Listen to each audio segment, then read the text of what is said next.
On commence ça dans 3, 2, 1. Salut tout le monde, c'est Guillaume Pelletier pour le test de son. J'espère que vous allez bien. On est au deuxième épisode. J'espère premièrement que vous avez aimé le premier épisode. Je commençais dans le domaine du podcast, fait que j'espère que vous avez apprécié le résultat que ça a donné. Et là aujourd'hui, pour ce deuxième épisode, on a deux superbes invités, deux merveilleux jeunes hommes. Nous avons premièrement Jérôme Cloutier. Bonjour tout le monde. Alors, Jérôme, qui fait beaucoup de choses, ton CV est quand même crissement long sur le web. Donc, peux-tu nous en faire un résumé? Eh bien, depuis à peu près maintenant 16 ans, je travaille dans les courts-métrages à diverses fonctions. J'écris, je réalise, je filme. Là, bientôt, je vais me remettre à danser de la claquette. C'est ma nouvelle passion que j'ai redécouvert. J'ai hâte à ce retour. Oui, puis dans le fond, j'ai travaillé sur plusieurs films. J'étais un des enfants de Patrick Huard dans Starbuck. J'ai fait plein d'affaires de même. Sinon, je travaille aussi avec depuis au moins 2 ans et demi avec Giz de Pessonnier. Je suis collaborateur pour le Juste et Sérieux à l'occasion quand ils ont besoin de moi. Et je travaille avec Giz sur la chaîne Giz and Jerome où on a notre show The Reseller qui est pas pire. Puis on a aussi notre nouveau show Creatures of the Night qui pogne pas du tout. Mais ça m'arrête pas de faire un film basé sur ce show-là qui va sortir éventuellement qui s'appelle In Full Cry. Qui va être super le fun. Ça va être moi dans la neige qui fait courir après par un monstre. Ça va être super le fun. On va pouvoir jaser de ça pendant le podcast. Ben, j'espère bien. Et je suis pas là, si je suis pas là pour promouvoir mes affaires, je vais pas être là longtemps. Fait que, et on passe au deuxième qui rit dans le coin, Louis-Éric Bacon.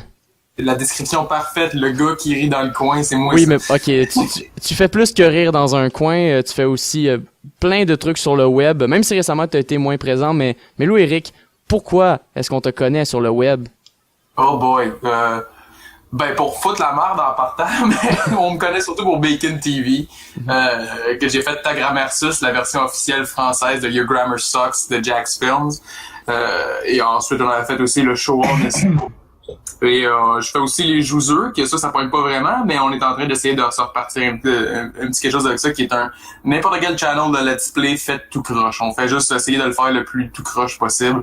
Mais c'est les pires Let's Play du monde. Qui est la version québécoise non officielle de Game Grumps. Game Grumps, ouais. On est très très très influencé par Game Grumps. C'est correct, je pense que... On a commencé à peu près avec le même concept, sauf moins le style que Game Grumps. Eux autres voulaient commencer par faire deux gars qui allaient dire leur opinion sur des jeux en y jouant. Nous autres, c'était carrément juste comme, on s'assied, on enregistre, on dit de la merde. Ben anyway, je pense que la plupart des chaînes de gaming aujourd'hui sont rendues comme Game Grumps, là, mais ça c'est... Ouais, c'est sûr. C'est un autre débat. Alors, merci les boys d'être présents et on va couper ça là. C'est cool. Alright, fait que ça commence... J'ai un accrochage dans ma présentation, mais c'est correct, tu le montreras comme tu veux. Ah, c'est correct, ben anyway, pas faire gros montage là-dessus, puis je pense que t'as bien présenté tes trucs. Ouais. Alors, tu vas-tu mettre à part les trucs que obviously, comme en ce moment que tu cotes, tu vas-tu mettre comme 1 heure intégrale ou tu vas rendre ça plus comme une demi-heure que ça soit écoutable? Ça va probablement être heure intégrale. Puis là, tu me demandes de faire du montage, Jérôme. Ouais, hein, sinon, c'est vrai, je peux pas te demander ça va faire qu'avec Joe Gaudreau, puis tous les 8 podcasts que j'ai enregistrés pour lui, ils vont pas sortir. Fait que... Alors, Je continue. Je vais tellement garder ce moment. Ah oui, salut Joe, je t'aime. Les behind the scenes du test de son. Jérôme lagrossebitch.com. .com. .com. Je vais envoyer ça, whatever. Le pire, c'est que s'il y avait quoi, là? Oh, ça va faire mal. Oh, ok. Qu'est-ce qu'il y a? Jérôme la grosse bitch. Oh, j'ai dit Jérôme la grosse bitch.com, shit. J'ai pas fait de bon site. Je le répétais ce que Jérôme m'a dit, mais je me suis fourré. Ok, ouais. Parce que je pensais que tu avais... lagrossebitch.com, tu vas te voir quelqu'un aussi qui se fait fourrer, fait que c'est cool. C'est ça, je pensais que t'avais legit trouvé quelque chose pis que c'était pas vraiment agréable à regarder. Jérôme, est-ce que le podcast est 18 ans et plus? Oh, le podcast est sans censure, sans coupure, sans rien. Ah ben, crise de bout de verge de plot de merde. Et voilà. Bout de verge, man! C'est comme la plus belle façon de dire gland, genre bout de verge. Ouais. En fait, tantôt, je vais vous emmener un débat qui me tient à cœur, puis à moi puis à Guy, c'est l'autre de nos amis, puis Okay. on va débattre de ça, vous allez voir. Alright. Cool. Mais Fait que pour commencer, qu'est-ce que vous avez fait de votre semaine, vous deux? Ouais. Ben, Louis-Éric, vas-y en premier. Yes, ben oui. Moi, je l'ai passé à l'hôpital. J'ai une de mes amies qui faisait une appendicite, puis je l'ai supporté là-dedans. Puis ben c'est ça, c'est pas mal juste ça que j'ai fait. C'est la seule chose que j'ai pu faire de ma semaine, ça. Puis ouais. C'est vraiment... C'est plate demain. J'aurais pas d'anecdotes. Il se passera pas genre des anecdotes sur ma semaine parce que tout ce que j'ai fait, c'est rester assis dans une chaise et attendre que quelqu'un aille mieux. Là. Ok, ouais. Ben, c'est correct. On va parler de choses avant l'appendicite. Oui. Et toi, Jérôme, qu'est-ce que tu as fait de ta semaine? Ben, si tu m'avais demandé la semaine passée, j'aurais dit pas mal crissement bien. Par contre, cette semaine, j'étais pas mal occupé. J'ai commencé à rédiger le scénario de In Full Cry, qui est un long métrage mettant en vedette moi dans le rôle de Philémon de Creatures of the Night. Puis j'ai fait une couple d'autres affaires aussi que je prépare pour le mois de janvier et le mois de février, dont une série que je n'ai pas le droit de parler encore, quoique en même temps, quand ça va sortir, peut-être que vous allez déjà pouvoir entendre dessus le bipro au pire si ça sort avant l'annonce officielle. Mais je suis co-scripteur et réalisateur du Le Luduc Show, qui va être une émission réalité de 12 épisodes commençant en février, normalement, avec Luduc. Dans le fond, c'est comme, on va faire ça avant de faire un long métrage de Luduc. Okay. Sinon, je travaille aussi je vais être producteur. Dans le fond, la personne avec qui je travaille sur In Full Cry, Cédric Pelletier, Tuxani de YouTube.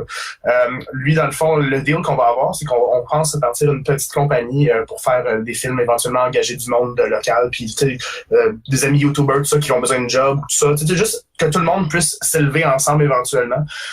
Puis dans le fond, le deal, c'est qu'on fait mon film là, puis après ça, cet été, on travaille sur un de ses films à lui.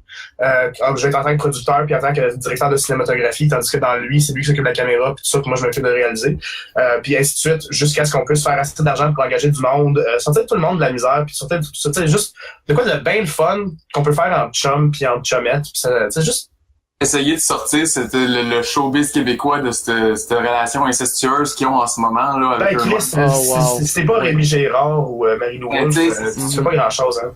Fait que c'est un peu plate, ça. Puis aussi le fait qu'il n'y a pas tant de trucs de genre au Québec. Tu sais, on a pour chaque les rescapés ou la peau c'est quoi, c'est ouais, c'était quoi donc? C'était pas la peau de l'ours, mais la peau de l'affaire de Guillaume le Métivierge. En tout cas, un film que personne n'a vu. Mais pas elle de la bête, oui, c'est ça. Ces films-là sortent, ces émissions-là sortent, personne ne les écoute vraiment, puis ça continue à jouer en rotation à TV. Genre, fait que c'est un peu plate de voir qu'il y a des trucs de genre qui existent, mais il n'y en a pas tant que ça. Horreur, science-fiction, policier, c'est très rare. La dernière fois qu'il y a quelque chose avait semi-pogné, c'était Grand Ours, puis déjà là, plus personne s'en rappelle. Fait que ce serait le fun de raviver ça. Les premiers projets vont être en anglais pour I Want to Pong, mais éventuellement, on va peut-être tomber plus dans du québécois. Donc justement, le film de l'été prochain, que j'ai pas révélé encore le titre, va être en notre langue à nous autres. Puis on vise peut-être avoir des YouTubers connus dans les rôles, dont peut-être un Madiba ou du monde de même. Fait que c'est ça qu'on est en train de bâtir. Puis à travers ça, faire des web-séries. Là, il y a une autre web-série Creatures of the Night va finir bientôt. Je vais pas appeler ça la saison 1 parce que c'est une mini-série. Par contre, ça se peut qu'il y ait une deuxième mini-série après le film qui va suivre le film, puis le film va être le gap. Fait que j'aime le concept, je vais en faire plus. Je sais pas si on va continuer à mettre ça sur le channel Giz and Jerome, c'est plus un channel pour des trucs de gaming, puis ça pogne vraiment moins. Je vais le mettre sur mon channel à moi, je sais pas encore. Par contre, on va aussi recommencer Resellers bientôt, puis ça va être il y aura plus une fois qu'on recommence, c'est pour recommencer jusqu'à la fin de la saison, puis jusqu'à l'épisode 50. C'est vraiment, on essaie de revenir ça. Puis aussi, je travaille sur une autre web-série qui va commencer à tourner en septembre, qui va être un peu plus flyée, puis ça va avoir rapport avec du voyage dans le temps à Montréal. C'est un petit peu plus weird, c'est science-fiction. Et ça va être peut-être en québécois, je sais pas encore, ça dépend ce que ça va être, mais ça va être bon. Et je vais jouer un professeur des années 30 qui est pogné dans notre temps à nous autres, puis qui essaie de voir c'est qui fuck le temps. C'est carrément. Tu parles de genre qui manque au Québec, c'est quelque chose qui manque énormément. On va toujours tourner dans des espèces de drames personnels, familiaux, gossants. Puis à cause de ça, on est pogné dans ces styles de valeurs-là. Ben, je trouve ça un peu plate qu'il n'y ait plus vraiment d'escapism au cinéma québécois. T'sais, OK, à part l'occasionnelle comédie policière, genre là, Bon Cop, Bad Cop 2, puis De Père en Flic 2, puis Nitro Rush l'année passée. On n'en parle pas de ça. Non, mais tu sais, il y a un certain point où, à part des body comédies de police, il y a pas d'escapism, c'est vraiment, comme tu dis, du drame. Puis, tu le vis à la maison, pourquoi tu voudrais le voir en salle nécessairement? T'sais, c'est pas pour dire que c'est des mauvais films puis que ça apporte pas des débats sociétals tout ça, mais ça serait le fun de voir aussi, d'avoir du good old-fashioned escapism. C'est pour ça aussi qu'éventuellement, j'aimerais ça faire un musical des années 40. C'est quelque chose de le fun avec la claquette. T'sais, des affaires de même, des films d'action avec des tâtons, des explosions. Des affaires de fun. Puis, juste pour dire ça, tu sais, ayant été dans l'école moi, dans le fond, j'ai pas vraiment de diplôme à part en scénarisation à l'UQAM. Les autres diplômes, j'ai fait 10 ans d'études où j'ai juste comme choqué à la fin des années scolaires. J'ai pas des diplômes, mais j'ai tout le know-how. Puis c'est vraiment déprimant à un moment donné quand tu vois que tout le monde qui étudie là-dedans aime juste le même genre de film. Fait que, tout le monde aime Xavier Dolan, tout le monde aime Lars von Trier, tout le monde aime ce genre de films-là qui sont comme les clichés de base d'école de cinéma pis d'étudiants de cinéma. Fait que ça décourage un peu de faire des affaires un peu plus flyées, mais en même temps, je pourrais pas faire autrement. Fait que je trouve que ce serait le fun de m'entourer de gens qui pensent comme ça, ou au moins qui ont une passion ou un intérêt envers ça, puis d'éventuellement nous permettre de vivre de ça. Parce que c'est plate en ce moment que tu sais, tout le monde arrive à peine, mais imagine si on pouvait bâtir de quoi, puis en plus, après ça, pouvoir faire du mécénat pour des jeunes talents, tu sais, dans 3-4 ans, si ça marche, dire, toi, t'as une idée de film, ben, une couple de 1000$, puis fais-nous trop de le fun, puis tu sais, des affaires de même, ça serait le fun de redonner, de mentorer des jeunes, la relève, puis la relève, puis ainsi de suite. Ça serait le fun de faire ça. C'est intéressant. J'adore comment j'ai pas eu à parler pendant 5 minutes. J'ai remarqué ça, moi aussi, j'étais quand même, écoute, j'aimerais bien ça l'interrompre, mais il dit exactement ce que je pense. Non, moi, je suis vraiment plate. Moi, j'ai comme une conversation de type Chainsaw, si tu me crains, que là, m'a coupé du bois en hostie, là. Fait que c'est conversation de type Chainsaw, tu me crains, puis je commence à faire c'est une des raisons pourquoi j'essaie de comme garder ça bref en convention, tout ça, parce que je suis vraiment du genre que, tu sais, le monde qui vient de te parler, puis d'habitude, le 3/4 de la réponse du monde, c'est pourquoi le monde il vient de me déranger, même si moi, tu sais, j'ai fait de quoi, whatever, puis je suis comme l'invité. Mais moi, c'est le contraire. C'est le monde qui vient de me parler, les quote-unquote fans qui viennent me parler, que je commence à comme tanner tellement moi je réponds, puis je parle, puis j'en rajoute. Fait que peut-être. Ok, je vois un autre monde, bye! Ouais, non, c'est ça. Puis je dis, non, reste avec nous autres. Luduc, c'est correct. Ben, ouais. Ah, regarde, je suis un ami de lui, là. On va continuer à parler pendant que tu dis mon autographe. Non, c'est ça, mais tu sais, puis ça, en plus, en disant ça, je suis extrêmement comme pas sociable. Je suis juste comme, on dirait que je surcompense en faisant ça. Puis en tout cas, c'est weird, mais oui, en effet, si tu m'embarques sur un sujet, j'ai des choses à dire dans la vie. Mais j'ai bien aimé le sujet que tu as apporté sur justement le cinéma de genre québécois, parce que moi-même qui en ce moment étudie en cinéma à Antique, j'ai déjà eu le débat avec d'autres personnes, d'autres étudiants, mais aussi quelques profs. Puis Pas jamais, mon gars, tu vois que ça fait juste commencer. Tu vas faire ça toute ta vie. C'est quelque chose, là. Mais c'est surtout le pire, c'est quand tu vas avoir des projets à faire en équipe, de comme, tu sais, mettez-vous en équipe pour tourner un film ou quelque chose, puis là, tu t'as moindrement, tout le monde va play it safe, genre, c'est ça qui est plate un petit peu. Puis en gros, c'est ça le cinéma québécois, c'est play it safe. Puis parce qu'à la base, on est moi, je pense que l'un des gros problèmes qui fait pourquoi on play it safe, c'est qu'on est un système de subvention publique. Oui, c'est ça. C'est pas comme aux États-Unis où c'est tous des studios privés, techniquement, qui financent tous les films. C'est vraiment le problème, c'est qu'on est tous à la même abreuvoir. Fait que justement, de décider de partir d'une petite compagnie qui dépend absolument pas du gouvernement. À la limite, on peut se renseigner pour des tax breaks à un moment donné, mais que ça vaille la peine. Mais je veux dire, l'idée, c'est vraiment qu'on dépende absolument zéro du gouvernement. On fasse vraiment une petite entreprise indépendante, puis à partir de là, un peu comme un trauma québécois, ce serait le fun. Parce que tu sais, j'ai plein d'amis dans le domaine qui seraient prêts à faire ça, tu sais, comme toute la gang de douteux serait cool avec ça, tu sais, des affaires de même.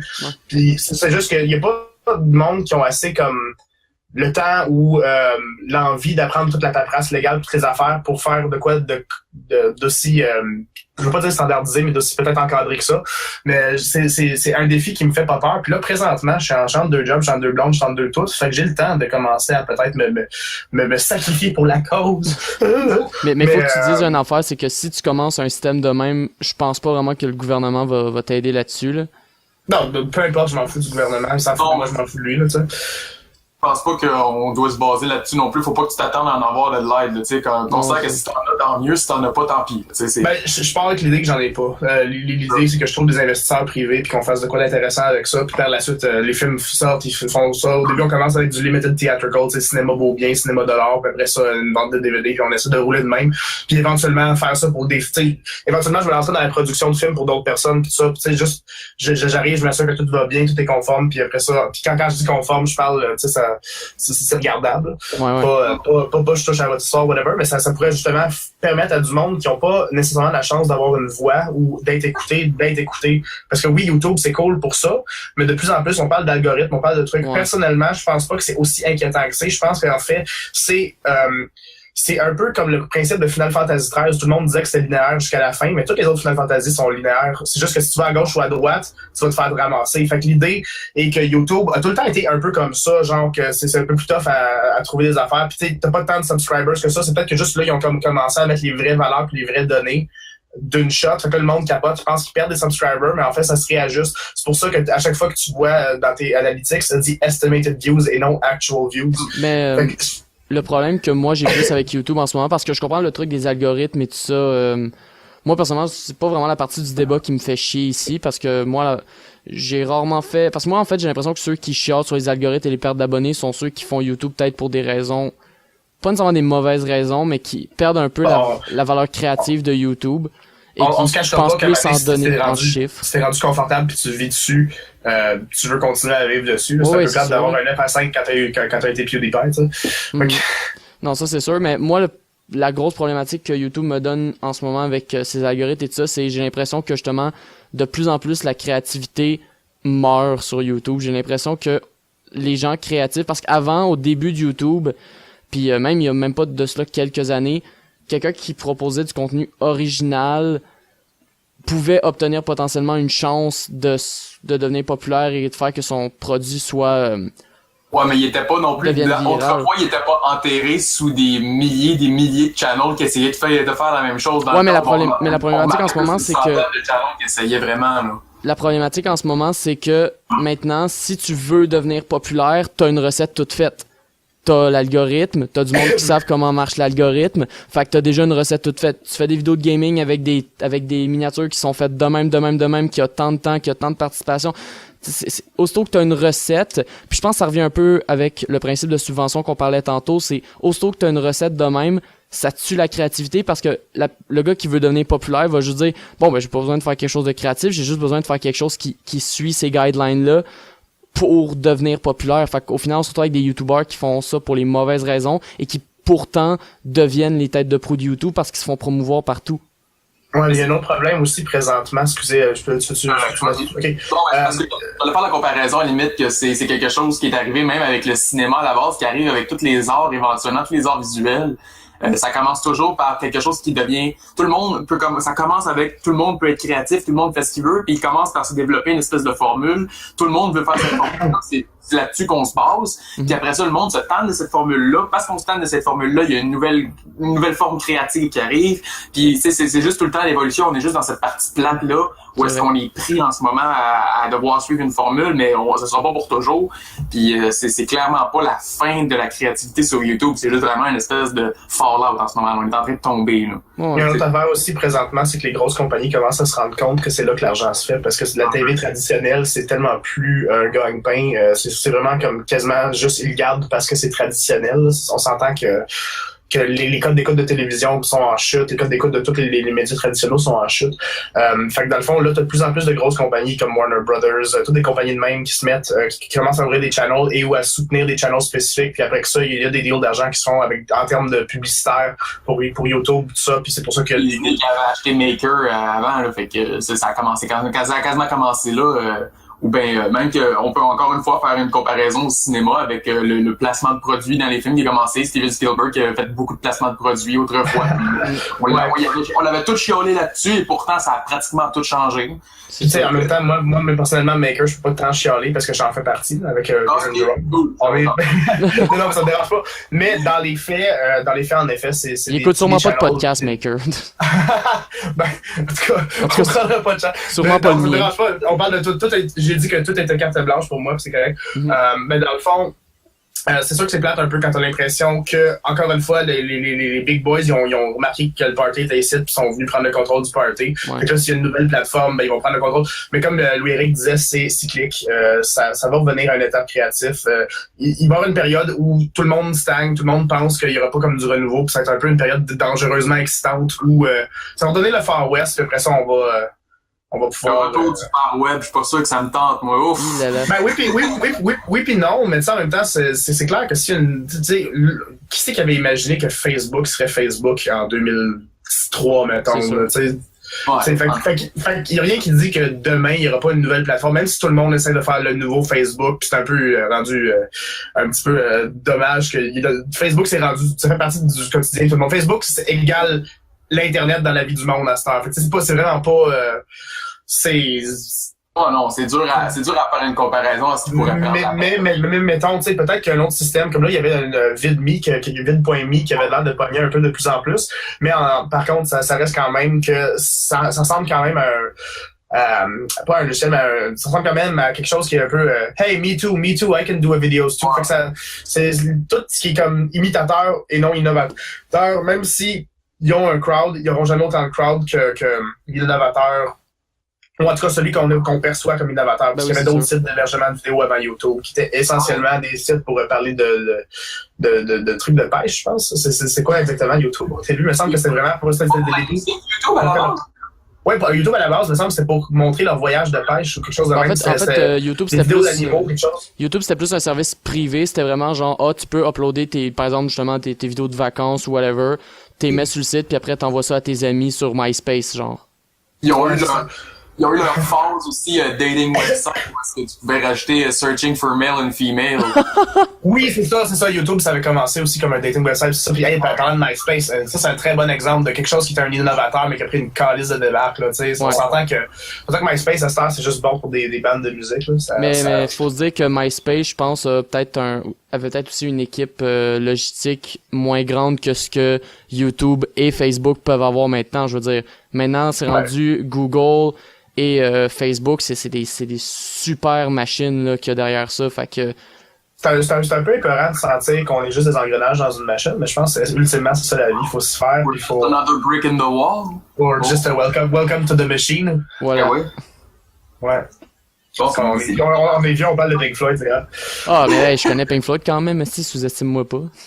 Ouais, c'est un bon chanteur, Pink Floyd. Je connais le chanteur de Pink Floyd, là, David Bowie. Ouais, David Bowie puis Eric Clapton, c'est qui est bon, lui, ce chanteur. Paul McCartney qui est le guitariste.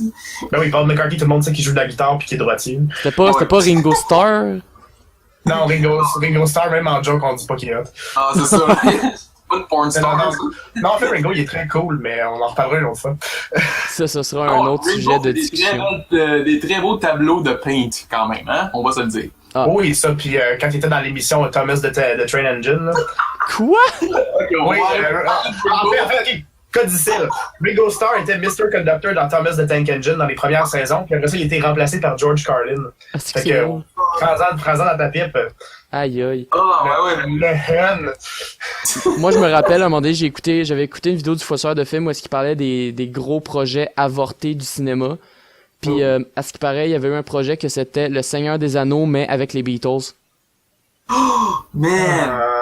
En fait, le monde ne savent pas que les Beatles sont extrêmement fans du fantastique. Après tout, George Harrison, uncredited, avait financé Monty Python and the Holy Grail. Mais à la base aussi, ils avaient quand même une carrière cinématographique qui se tenait beaucoup là à l'époque. Oui, ben c'est ça avec les films comme Help puis Hard Day's Night puis Yellow Submarine qui font pas les voix dans le film mais ils sont à la fin. Mm-hmm. C'est ça, j'allais dire Yellow Submarine était un autre. Mais ça c'est quelque chose que j'aimerais ça voir revenir d'un petit peu les films albums qu'on en voit plus. C'est vrai, hein? Ben écoute, never say never, hein? Techniquement, là, je pense que le dernier principe de film. Puis même là, je pense pas que ça marche vraiment parce que ça se basait plus sur l'histoire générale du groupe, moins que sur un album spécifique. Mais il y a Les Casseurs Flotteurs, qui est un groupe de rappeurs français, qui ont fait un... viens de me perdre. Non, mais tu sais, tu parles de Home Alone, Les Casseurs Flotteurs. Oui, ben, leur nom est une référence à ça. Leur nom de groupe, c'est une référence à ça. Puis ils ont sorti un film qui s'appelle Comment c'est loin, qui fait référence principalement à une histoire qu'ils racontent dans leur premier album. Mais l'affaire, c'est qu'ils ont fait un autre album pour le film, fait que techniquement, je pense pas que ça rejoint vraiment le concept qu'on parle en ce moment, mais c'est, disons, l'exemple le plus récent que j'aurais d'un album qui a eu une sorte d'adaptation filmique. Le meilleur film adaptation d'album, c'est vraiment Tommy by the Who, là. C'est vraiment le meilleur prendre un album puis le mettre en film, quoique Purple Rain est pas mal proche en Ce que j'allais dire, moi j'allais bien plus parler de Purple Rain. Mais j'ai de la misère avec Purple Rain parce que c'est le film que tu peux pas vraiment écouter comme à 100% OK avec le film à 100 parce qu'il n'y aurait pas de slapper sa blonde puis c'est vraiment une personne horrible Prince dans ce film-là. Puis c'est supposé être comme une semi-autobiographie genre. Oh shit, ouais. Mais en même temps, dans le film, c'est Wendy et Lisa qui écrivent Purple Rain, mais dans la vraie vie, c'est Prince qui écrit Purple Rain. Fait que c'est comme un peu weird qu'il s'enlèverait du crédit dans le film, genre. Mm. Mais en même temps, t'es méchant, c'est Morris Day in the Time. Fait que... On n'oubliera juste pas Moonwalker de Michael Jackson. Oui, Moonwalker. Par contre, Moonwalker, c'est un peu différent parce qu'il est extrêmement dur à trouver, puis il est extrêmement...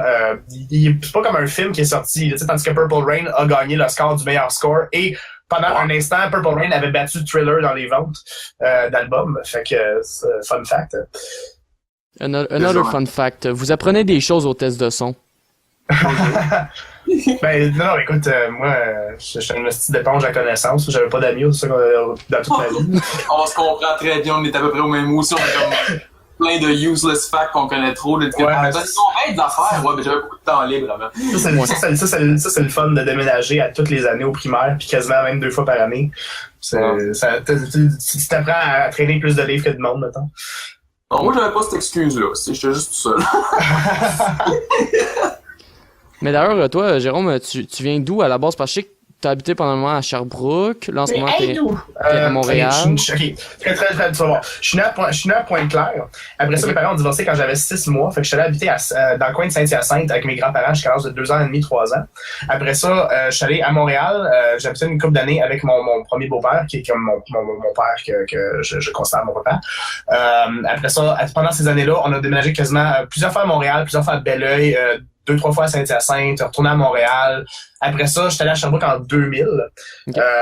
Je sais exactement où j'étais le 11 septembre 2001. Je revenais de l'école, genre 4 heures, puis là, ma mère disait, il y a quoi qui se passe à la télé, puis j'ai checké, j'étais comme, ah, ok, cool. Je disais pas cool, mais tu sais, ah, ok. Ah, cool, des taux qui explosent.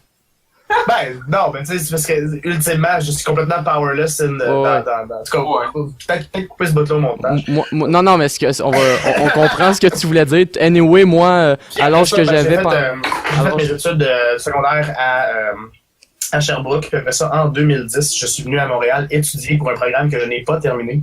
Alors, j'étais allé au programme de O'Sullivan, qui était un programme intensif en cinéma, télévision, puis ça, j'ai eu la chance de faire des trucs comme réaliser une émission de télévision nouvelle live.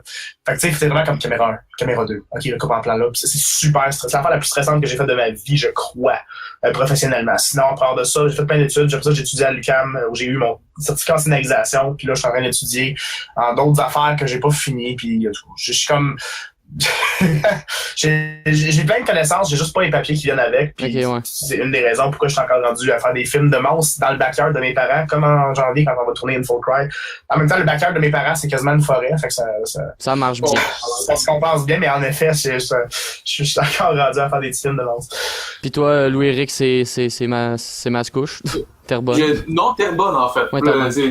Terrebonne pendant les 20 premières années de ma vie. Finalement, j'ai fini par me sauver à Montréal en pensant que je faisais un bon move. Puis ça s'est avéré probablement une des pires erreurs de ma vie. C'est là que, en même temps, une des pires erreurs, mais une des meilleures choses en même temps, parce que c'est là que j'ai rencontré pas mal tout le monde du web, puis j'ai rencontré plein de mes meilleurs amis. Mais c'est aussi là que j'ai vécu pas mal les pires moments de ma vie, puis que je me suis mis dans le trou intense à essayer de vivre dans une ville que je pouvais pas me permettre. Fait que c'est pas mal ça. Puis là, je suis revenu à Terrebonne. J'ai passé 3 ans à Montréal. Je suis revenu à Terrebonne là, pour pouvoir m'installer un peu mieux avant de me sauver là-bas ou d'aller dans une place qui va être un petit peu le juste milieu, genre Laval ou quelque chose. Ouais. Montréal, c'est très le fun pour rencontrer du nouveau monde, mais c'est pas très le fun pour te sentir entouré de monde. Exactement. Non, ça. Moi, anyway, la vision que j'ai, moi, j'habite à Repentigny depuis toujours, mais ce que je dis tout le temps au monde, parce qu'en ce moment, justement, j'étudie à Antique, donc à Montréal, donc je fais le transport tous les matins, puis souvent, il y a du monde qui me disent « Chris, t'es fucking déterminé de faire ça tous les matins », puis je dis « Ouais, mais c'est parce que moi, j'adore vivre à Montréal, mais j'aime habiter à Repentigny. » Ouais. C'est un peu ce que je voulais, moi, dans un sens, ce que je réalisais pas que ce que je voulais, c'est vivre à Montréal, mais pas habiter nécessairement là. Non, c'est ça. C'est parce que j'avais que Montréal, j'avais toujours un petit gars de banlieue qui a vu Montréal à travers à travers une TV cathodique dans les annonces de Montréal, c'est toi ma ville, tu sais, pis qui était comme oh my god, si tu déménager à Montréal, ça a l'air écœurant de pouvoir manger genre un petit bagel sur le bord d'une terrasse là avec un bon café tous les matins, pis y a personne qui te dérange. Ils t'en parlent pas genre des itinérants qui viennent te pisser d'en face. Fait que Non, c'est... Ouais. Non, c'est- ouais. Beaucoup d'itinérants qui pissent d'en face du monde à Montréal. C'est un fun fact que vous ne savez c'est pas. drôle, mais la fin de semaine où j'étais venu me chercher un appart quand avant d'habiter à Montréal, je débarque à Berry. Puis la première fois que je vois près de l'église, juste à côté au bord de la rue du Archambault, il y a un itinérant qui est culotte baissée puis il est en train de pisser à terre. Wow. Fait que dans le fond, il est comme quasiment juste avec son trench coat puis ses culottes autour des jambes puis il est en train de pisser à terre. Puis j'étais comme ben écoute, fais comme chez toi, tu sais. il est venu à Montréal. Ben, techniquement, l'extérieur, c'est chez lui. Ben oui. Non, mais je veux dire, pis, ok, ça sonnait super horrible, pis c'est comme, oh, ben là, j'en reçois comme plein de hate mail, genre, oh, ben là, tu sais qu'ils ont pas de chez eux, pis pis c'est vraiment super insensible, pis tu viens juste de te rendre compte que, tu sais, fait comme chez toi, à quelqu'un qui a pas de chez soi, c'est un Non, peu mais méchant. pour de vrai, je pense que c'est ma joke qui est la plus horrible aussi.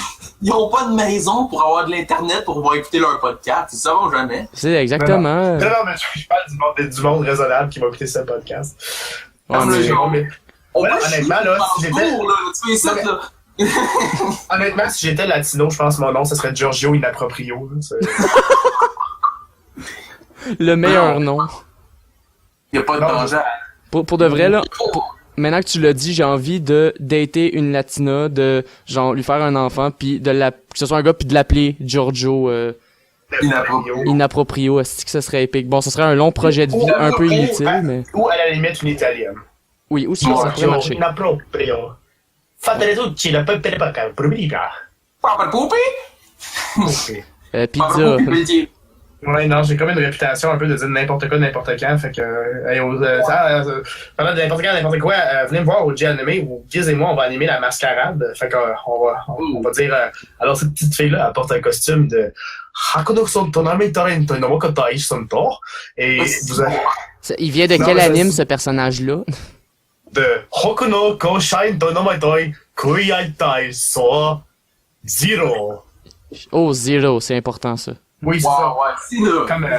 Comme Dragon Ball Zero Zentai. J'entends tellement prendre cet accent-là, justement, comme dire n'importe quoi, juste lire des phrases en français avec cet accent-là, juste comme whatever ce que j'ai devant moi, là, comme courez, genre attends un petit peu là. J'aurais adoré que t'arrives genre... J'ai tellement aucune idée de comment ça fonctionne. C'est comme j'adore tellement parler de même, t'as pas idée, je pense que je pourrais parler de Oui, même, Eric. genre. Ouais, je pense que le vrai problème, c'est quand tu vas dans un dépanneur ou n'importe où t'as quelqu'un qui a un accent qui vient d'ailleurs et que par réflexe, tu commences à y parler dans le même accent. Ouais. T'es avec ton ami ou ta blonde ou whatever, puis la seule réponse que eux ils ont, c'est un facepalm digne de Jean-Luc Picard.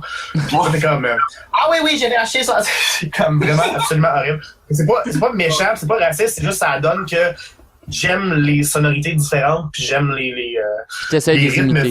les rythmes vocaux. Fait que c'est comme si je m'ajustais à la personne pour être poli, mais c'est super impoli de faire ça. T'es plus C'est drôle, insultant. on va s'en dire. Bien souvent, ça fait rire parce que ça a un timing comique, là. C'est juste. Ouais. Mais oui. C'est inattention en plus la plupart du temps, fait que t'as pas le choix d'avoir un petit comme. Anyway, les gens qui travaillent là, ils ont sûrement pas d'internet, ils écouteront pas des podcasts. Je suis vraiment comme je plais de safe en maudit, j'ai des affaires horribles à du monde qui ont pas accès aux affaires. Qui mangent de la merde, ceux qui ont pas d'internet au On pire, fait-tu des jokes, ces enfants d'Afrique rendus là? Non, mais je pense qu'on va faire des jokes sur du monde qui ont perdu l'ouïe, l'odorat et la vision, et qui sont aussi des personnes troncs. Je pense qu'on pourrait rire d'eux autres parce qu'eux, définitivement, qu'ils n'entendront jamais notre joke. Ben, je comprends surtout pas en quoi l'odorat a à faire à l'écoute d'un podcast, là, mais bon. Ben, écoute, en fait, la quatrième dimension au cinéma, c'était l'odorat dans les années 80 avec Polyester de John Ça Waters. fait des années 80, on n'oubliera pas Spy Kids 4. Oh, man. Wow, Spike Kids 4! Oh, non. Ouais. Que j'ai pas vu, mais j'ai vu le 3. Oh, t'es chanceux. T'es chanceux de l'avoir pas vu, man. Moi, Ouais, j'ai ça, c'est presque celui de Jessica vu. Alba, pis pas le monde du premier, genre. Ben, ils sont à la fin, genre, pis ils ont une espèce de comme casting call à la fin de genre, elle est là, pis elle est là, pis lui est là. Genre, t'es comme, ok, c'est pas grave, pis pareil. C'est legit 1h30 de jeux de mots avec genre le time travel. Tous les jeux de mots de time travel qu'ils ont pas mis dans Back to the Future 1, 2, 3, ils les ont mis là-dedans, là. Ah, c'est hot. Ouais, après ça, ils ont mis genre Jessica Alba, qui était une mère monoparentale espionne, pis ben des fois, elle fait de la cuisine, pis c'est littéralement la seule chose qui se sent. Dans C'est les moments de cuisine. Ah, c'est vrai, il faut qu'il y avait vraiment un scratch and sniff. Ah ouais, il y avait vraiment un scratch and sniff, mais c'était 8 sur 10 c'était pour de la bouffe, puis les deux autres, il y en avait un qui s'était supposé être un pet, mais clairement ça sentait le carton, ça très bien. Le polyester, en fait, avait des trucs intéressants, comme il y avait une pizza, il y avait une flaque de vomi, il y avait le spray de polyester, il y avait une couple d'affaires de même, super intéressant. Il y avait du gazon frais, parce que maintenant, le mari de la femme, de Divine, la drag queen, tombe le gazon dans une scène d'Aladdin, puis tu peux sentir le gazon frais. Ah. Ben, moi, je me souviens qu'après ça, tu parles de polyester, puis évidemment, on voit la référence avec les jeux Sweet Larry 7, qui avait aussi son Scratch and Sniff, puis ça, je trouve que c'était le plus, le Scratch and Sniff le plus efficace, parce que je l'ai eu fucking longtemps. Puis je pense que la dernière fois que je l'avais, là, je l'ai plus, mais je l'avais comme début année 2010, puis il sentait encore, là, tu sais. Aïe, aïe. Ben ça c'est cool, parce que c'est plate ces affaires-là, c'est que c'est éphémère en tabarnak, ça dure quand est-ce que ça dure. Puis c'est pas comme si t'allais pouvoir aller acheter des charges de ces sniffs-là au dépanneur. Non, c'est ça, c'est des cartes qu'ils donnaient dans le cinéma, puis quand ils en font plus, ben ils en font plus, puis puis polyester, c'est sorti en 1981, fait que je pense que si je peux trouver une carte sniff de polyester encore pas ouverte, là, je serais bien content. Wow. Imagine du monde tellement fan de ces films-là qui décide d'en refaire des cartes de même. Ben, écoute, il y a une industrie pour tout, tu sais, on a même du monde à ça qui font des moules pour faire des cassettes de Super Nintendo. Fait que c'est pas, la demande est là, tu sais, je veux dire, pas la demande, je veux dire, l'offre, elle va sûrement être là. C'est ça qui est le fun avec ça, c'est l'affaire de fun avec l'Internet. Si tu veux de quoi, ça existe probablement. C'est comme le Rule 34 style sex, genre. You want something, it's on the Internet. Voilà. Ouais, ben là, c'est bien. On aurait quasiment fermé le podcast là-dessus pour que tout le monde puisse faire comme, ben, je vais aller voir ça. Non, alors, j'en ai d'autres, des perles à donner assez porcins. Ouais, mais je peux aller avec ça, là. Moi, là, j'avoue que mon cerveau est allé à trop de places différentes quand t'as dit ça, fait que... Guillaume, d'autres belles, merveilleuses questions, petit dude, que je devrais laisser la parole un peu plus long souvent. Ouais, j'ai remarqué aussi que je me fais souvent couper, genre, comme je viens de faire à Louis-Éric, donc excuse-moi, mais je vais te laisser dire ce que tu voulais dire. Mais tu sais, si tu vas pleurer, fais-le après. C'est ça, genre... Non, mais tu sais que j'ai redécouvert 4chan il y a à peine 2 mois après de longues années à pas avoir été dessus parce que ça existe encore, là. Oui, ben c'est aussi pire que d'habitude, là. Moi, je me souviens que dans le temps, c'était pas mal la place pour, genre, se tenir en nerds qui se connaissent pas pis qui vont juste dans une espèce de petite semi-communauté de nerds qui se font bully pis qui décident de défouler sur Internet ce qui se passe pis après ça, se partager la PMR qu'on pouvait trouver, les choses les plus gore. Là, c'est rendu vraiment une espèce de site méta où est-ce que tout le monde a les mêmes questions, où est-ce que tout le monde, t'es jamais sûr si ça troll, s'il est juste cave ou s'il est sérieux. Que t'as l'impression que c'est tout le temps la même personne qui fait chaque post, tellement c'est comme rendu... Je me sens un peu vieux par rapport à tout ce qui est comme humour de Breaking the Fourth Wall, tout ce qui est comme trop humour, meme pis ça, pis c'est comme, tu sais, le monde sont rendus qui savent même plus ça veut dire quoi le mot, fait qu'ils disent, tiens, c'est un meme récurrent, ouais, mais la mimétique, ça veut dire une chose récurrente, c'est littéralement ça, sa description. Voilà. Fait que, c'est parce que c'est devenu vraiment l'Internet en tant que tel, tu peux voir, le 4chan est pretty much le core en ce moment, genre de hostie qu'on a aucune idée ce que c'est en train de devenir, c'est tellement rendu méta par-dessus méta par-dessus méta, comme Fourth Wall, comme Breaking like the fucking 5000 Wall. Ouais. On est rendu où, là? C'est quoi qui peut être un meme? J'ai déjà eu, écoute, il y a quelqu'un qui m'a devancé, t'as le temps d'avoir une idée, quelqu'un l'a déjà eu, là. Pis j'ai eu l'idée, j'étais comme, ok, ben what if que je faisais une image de n'importe quoi, puis je disais ça c'est un meme du futur, vous le comprenez pas encore. Puis je pense que une semaine après, ça a existé, là, tu sais, j'étais comme, oui. Voyons, arrêtez, là, vous me dévancez trop, là, je viens de penser à ça, moi, pis là, tout est déjà honnête.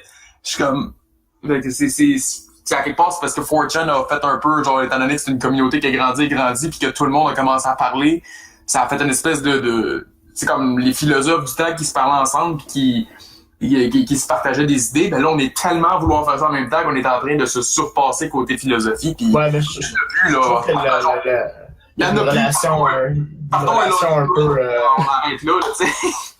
Une relation un peu avec, par contre, je trouve ça, moi, ça méprise plus parce que l'aspect qu'il n'y a pas vraiment quelqu'un qui crée quoi que ce soit, c'est juste de la régurgitation de jokes ou de faits ou d'idées.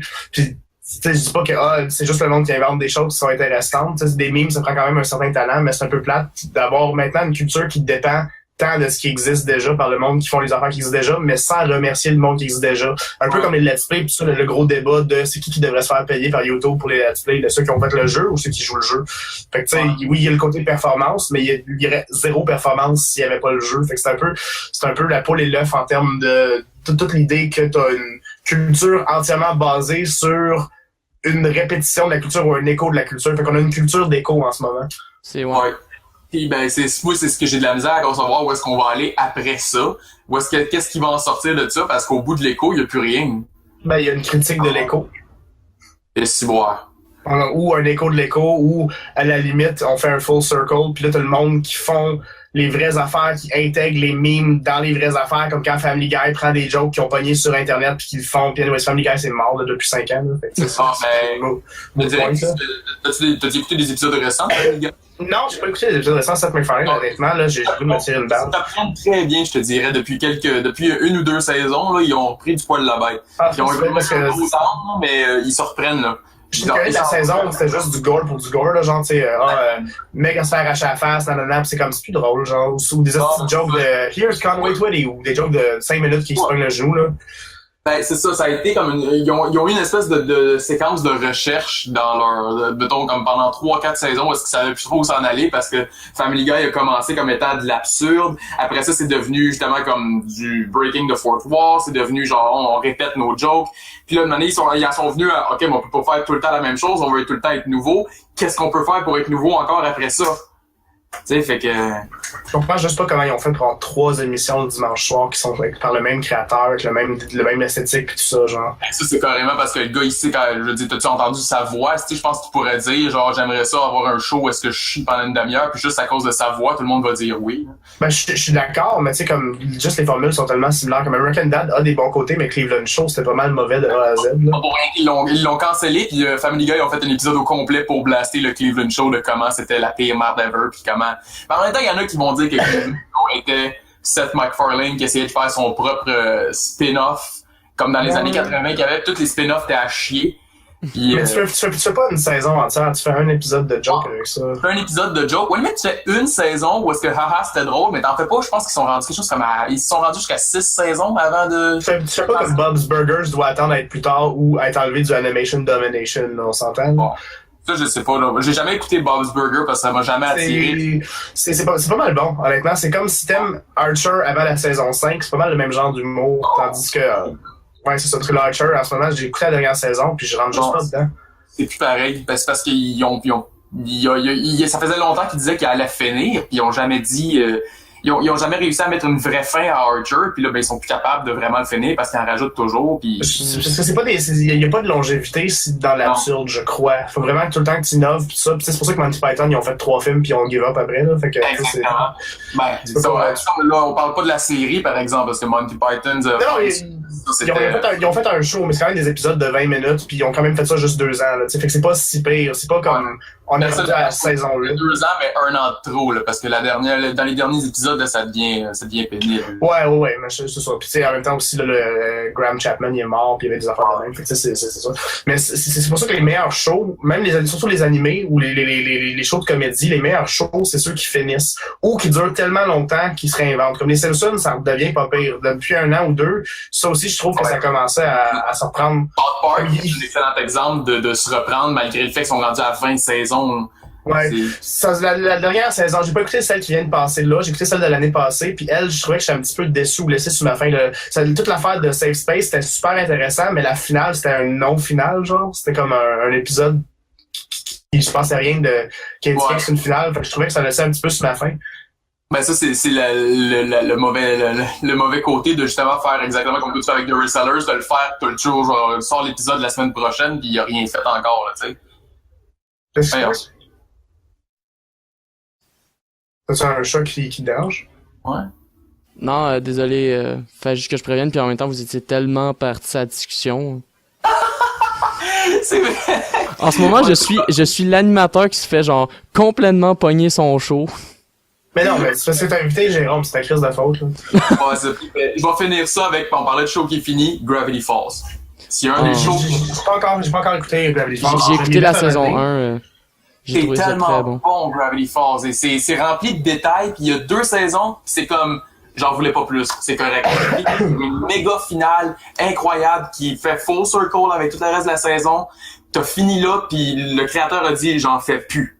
Attendez, gars, je viens de réaliser un truc. Je trouve qu'il aurait dû finir à 3 saisons. Exact. Mais Guillaume, t'avais-tu une autre question, Guillaume? Oui, mais en fait, je viens de réaliser un truc. Est-ce qu'on a entendu ce que j'ai dit tantôt? Un petit peu, mais ça te dérange pas, tu couperas au pire cette phrase. Ouais, non, mais c'est surtout qu'en fait, je sais pas si ça va comme loop dans mon enregistrement. Parce que j'avais coupé le micro de l'enregistrement, mais j'ai remarqué, j'ai pas coupé le micro de Discord. Fait que, oui, parce que ce podcast est, en fait, pas vraiment présenté par Discord, mais est fait sur Discord. Parce que comme je pourrais dire que mon film va être une gracieusité de Canon caméra, même si on n'a jamais eu de discussion. Là. Mais oui, mais ok, mais pose-nous une question, Guillaume! Ben là, des questions, on partait sur Gravity Falls, là, il y a Louis-Éric qui partait sur Gravity Falls, puis vu que c'est une série que j'ai écoutée au moins... Ben moi je l'ai pas vu, fait que j'ai aucune crise d'idée. Fait que si vous parlez pendant 1 minute de Gravity Falls, allez-y.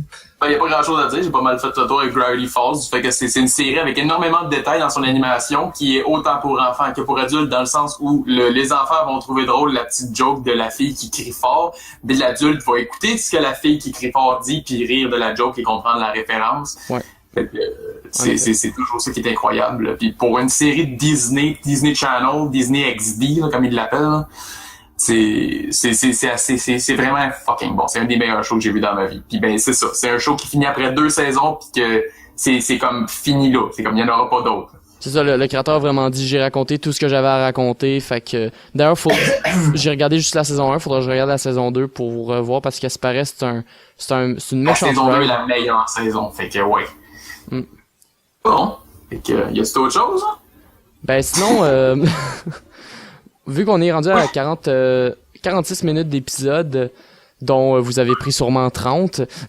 Non, 42, ça fait Ouais, minimum.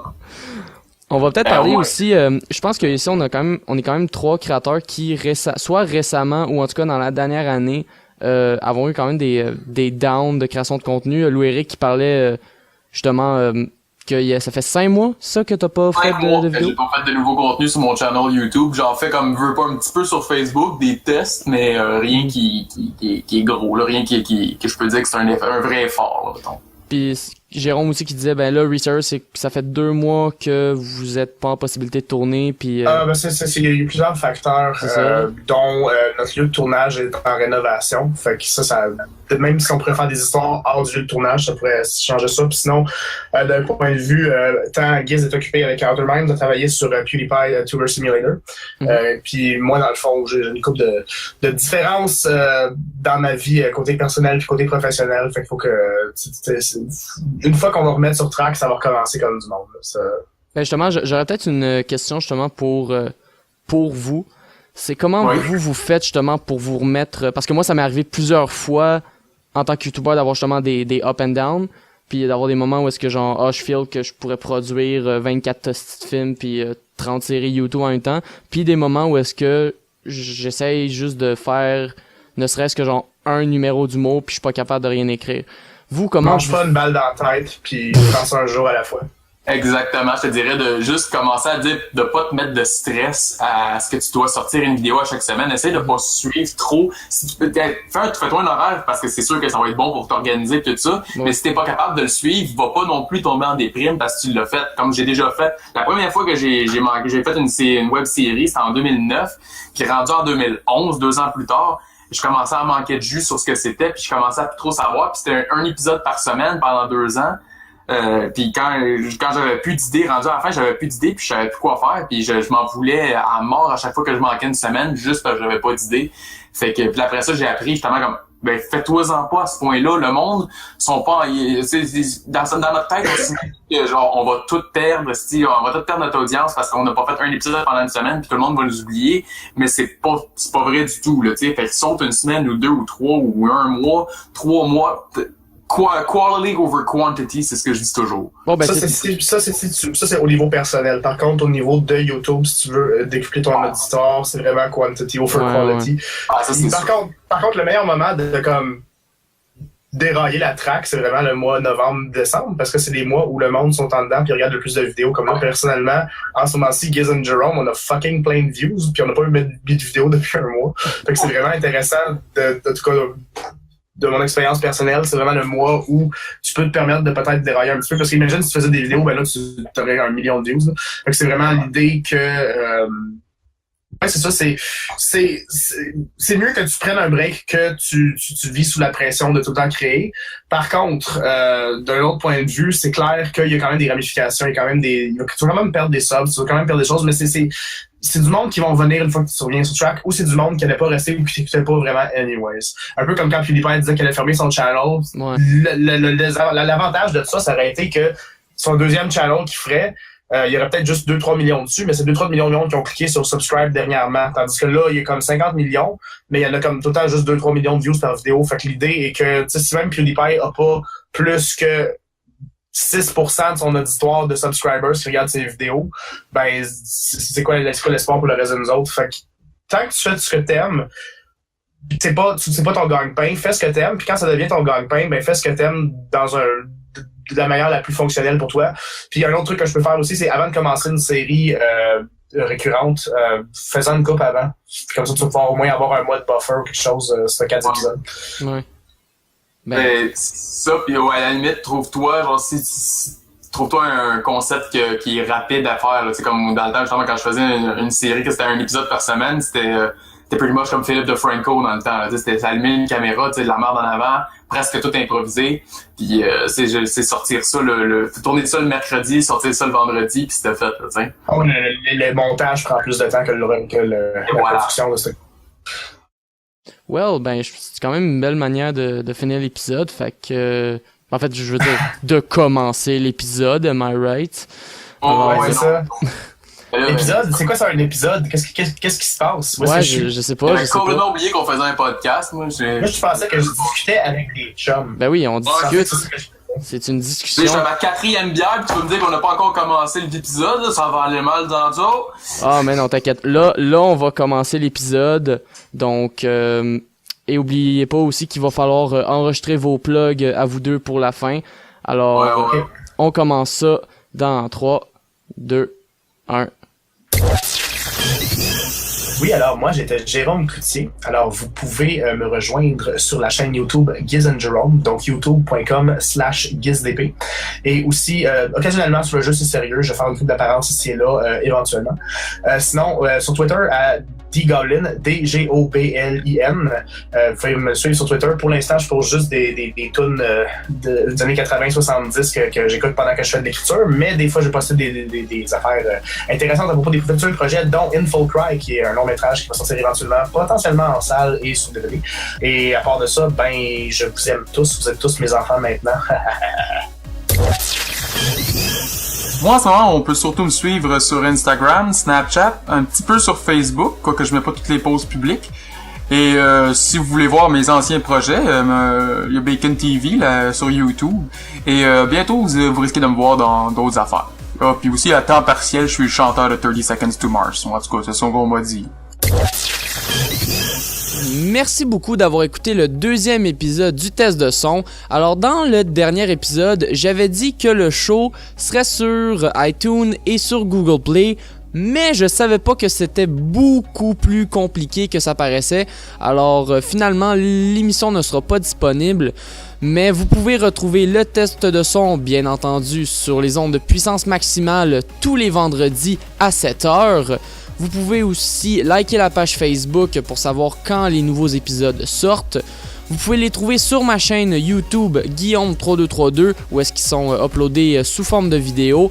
Et vous pouvez télécharger les MP3 sur archive.org. Si vous trouvez pas, si vous connaissez pas en fait qu'est-ce qu'archive.org, c'est un endroit où est-ce que vous pouvez uploader n'importe quel fichier. Donc c'est ici que je vais mettre les MP3, puis de toute façon, si vous ne connaissez pas le site, le lien va être dans la description. Alors, vous n'avez qu'à suivre tous ces réseaux sociaux et j'espère que vous allez être présents pour le prochain épisode parce que je vous le promets que les invités que je vais avoir dans le 3e épisode sont absolument épiques. Vous ne voulez pas manquer ça. Alors on se voit la semaine prochaine pour le prochain épisode du test de son.